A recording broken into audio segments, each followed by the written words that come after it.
കഴിഞ്ഞ കുറേ ദിവസങ്ങളായി നമ്മുടെ ആശാ വർക്കർമാർ അവരുടെ ആവശ്യങ്ങൾ ഉന്നയിച്ച് അവകാശങ്ങൾ നേടിയെടുക്കാനായി സെക്രട്ടേറിയറ്റ് പടിക്കലിൽ രാപ്പകൽ സമരം, അതിന് പിന്നാലെ സത്യഗ്രഹ സമരം ഒക്കെ നടത്തിക്കൊണ്ടിരിക്കുകയാണ്. കഴിഞ്ഞ ദിവസം മൂന്നാം ഘട്ട മന്ത്രിതല ചർച്ച നടന്നു. പക്ഷേ ആ ചർച്ചയും നമുക്കറിയാം അത് പരാജയപ്പെട്ടു. അതുകൊണ്ട് തന്നെ ഇനി സമരം കൂടുതൽ ശക്തമാക്കാൻ ഒരുങ്ങുകയാണ് ആശാ വർക്കേഴ്സ് അസോസിയേഷൻ. കൂടിയാലോചനകൾക്കൊക്കെ ശേഷം പുതിയ സമര പരിപാടികളിലേക്ക് കടക്കാനാണ് ഇപ്പോൾ സമരസമിതിയുടെ തീരുമാനം. അതേസമയം തന്നെ ഈ രാപ്പകൽ സമരം 54-ാം ദിവസത്തിലേക്കും നിരാഹാരം 16-ാം ദിവസത്തിലേക്കും കടന്നിരിക്കുകയാണ്. VS അനുരാഗ് ഉണ്ട് നമുക്ക് ഇതുമായി ബന്ധപ്പെട്ടുള്ള പുതിയ വിവരങ്ങളുമായി. Anurag, good morning. അങ്ങനെ ആശാ വർക്കർമാരുടെ സമരം അത് 54 ദിവസത്തിലാണ്. സത്യഗ്രഹം 16 ദിവസമാവുന്നു. കഴിഞ്ഞ ദിവസത്തെ മന്ത്രിതല ചർച്ചയും പരാജയപ്പെട്ടു. കമ്മീഷൻ എന്നൊരാവശ്യത്തെ ആശാ വർക്കർമാർ അംഗീകരിക്കുന്നില്ല. സമരവുമായി അവകാശങ്ങൾ നേടിയെടുക്കും വരെ സമരവുമായി മുന്നോട്ട് പോകുന്നു. അപ്പോഴും ആരോഗ്യമന്ത്രി ഈ മന്ത്രിതല ചർച്ചകൾ തുടരുമെന്ന് പറയുന്നു. ഇന്നും മന്ത്രിതല ചർച്ചകൾ തുടരുമെന്ന് പറയുന്നുണ്ട്. ആശാ വർക്കർമാർ എത്തുമോ, ചർച്ചയിൽ പങ്കെടുക്കുമോ എന്നുള്ളതിലാണ് ആകാംക്ഷ. വിവരങ്ങൾ പറയാം അനുരാഗ്.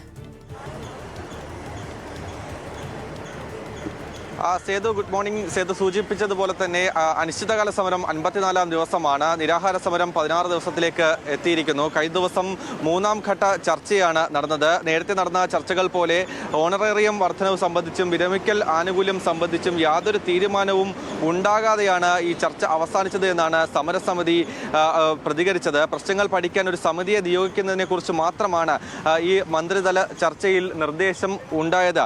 ഇതിൽ ആരോഗ്യമന്ത്രിയും ധനമന്ത്രി KN ബാലഗോപാൽ കൂടി പങ്കെടുത്തിട്ടുണ്ടായിരുന്നു. ബാലഗോപാൽ ഓൺലൈനായാണ് പങ്കെടുത്തത്. കുറച്ച് സമയം മാത്രമാണ് പങ്കെടുത്തത് എന്ന വിമർശനം കൂടി കഴിഞ്ഞ ദിവസം സമരസമിതി ഉന്നയിച്ചിട്ടുണ്ടായിരുന്നു. എന്തായാലും ഈ ആശാ വർക്കേഴ്സിന്റെ അസോസിയേഷൻ ഒഴികെയുള്ള സംഘടനകൾ, ട്രേഡ് യൂണിയനുകളെല്ലാം ഇവരുടെ ഈ ആവശ്യങ്ങൾ അല്ലെങ്കിൽ ഇങ്ങനെ സമിതിയെ പ്രശ്നങ്ങൾ പഠിച്ച് പരിഹാരം റിപ്പോർട്ട് സമർപ്പിക്കാനുള്ള ആ ഒരു നിർദ്ദേശത്തെ അംഗീകരിക്കുകയും ചെയ്തിട്ടുണ്ടായിരുന്നു. ഏതായാലും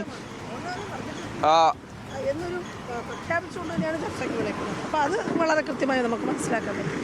ഈ ബാക്കി ട്രേഡ് യൂണിയനുകളെല്ലാം മന്ത്രി മുന്നോട്ട് വെച്ച നിർദ്ദേശങ്ങൾ അംഗീകരിച്ചിട്ടുണ്ടായിരുന്നു. എന്തുകൊണ്ടാണ് ആശാ സമരസമിതി മാത്രം ആ ഒരു അംഗീകാരം, ഇങ്ങനെ പ്രശ്നം പഠിച്ച് റിപ്പോർട്ട് സമർപ്പിക്കാനുള്ള ആ ഒരു നീക്കത്തിൽ ഉണ്ടായിട്ടാണ്?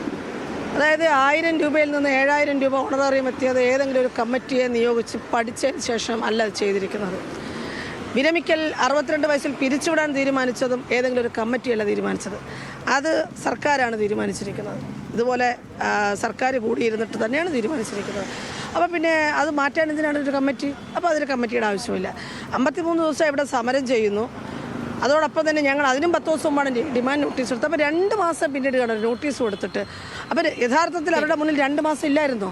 അപ്പോഴൊന്നും അവർക്ക് പഠിക്കാൻ തോന്നാത്തത് ഇനി ഒരു പുതിയൊരു കമ്മിറ്റി നിശ്ചയിക്കാം. ഈ കമ്മിറ്റി നിശ്ചയിക്കുന്നത് നടപ്പിലാക്കാനല്ലത്, അതൊരു കമ്മിറ്റി.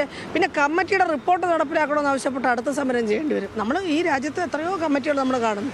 ശരി അനുരാഗ്, അങ്ങനെ കമ്മിറ്റി എന്നൊരു ആവശ്യം അതിനെ പൂർണ്ണമായും തള്ളുകയാണ് സമരസമിതി. കഴിഞ്ഞ ദിവസത്തെ ഇവരുടെ ഈ ചർച്ചയ്ക്ക് ശേഷം വന്ന ആശാ വർക്കർമാരുടെ പ്രതികരണവും ഒക്കെ അത്തരത്തിലുള്ളതായിരുന്നു.